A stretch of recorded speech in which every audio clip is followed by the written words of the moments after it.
Na tunaweza kumudu huduma za choo kwa sababu maji yanapatikana ya kutosha, na vyoo vyetu ni vya sinki ambavyo vinahitaji maji mengi. Zamani tulikuwa hatuwezi kuvimudu, vilikuwa vinaziba kwa sababu ya maji machache, ila sasa hivi maji yako mengi, havizibi tena.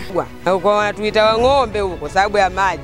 Lakini sasa hivi kuna kutuita ng'ombe wala nini. Kwa maana tunashukuru mradi wa maji unatusaidia, umetusaidia au unatusaidia kwa sote kijijini hapa. Tunawashukuru RUWASA wameshirikiana na serikali yetu pamoja na wananchi kwa jumla kutekeleza huu mradi. Kwa hiyo kwa sasa tunapata faraja kubwa kwa kupata maji, kwa sababu naona akina mama wametuliwa ndoo kichwani. Mradi huu wa maji umejengwa kwa ajili ya kuhudumia kijiji kimoja ambacho ni kijiji cha Likokona katika kata hii hapa ya Likokona, na unahudumia jumla ya wananchi 10,590 kulingana na sensa ya watu na makazi ya mwaka 2022.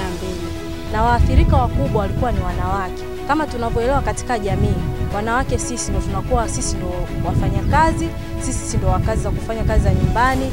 Na hapo kama unakuta kuna adha ya maji, ukirudi kazini unatakiwa ndo katafute maji. Unakoenda huko upajui na ujui utakutana na changamoto gani. Lakini baada ya kuleta huu mradi, kuna vitu vingi sana vimeweza kusaidia wanawake hichi cha nyumbani. Kwa wilaya zetu tumeweza kwa kiwango kikubwa sana kumwezesha mwanamke wa Kitanzania kuepukana na changamoto mbalimbali ambazo alikuwa anakumbana nazo wakati wa kwenda kutafuta huduma ya maji.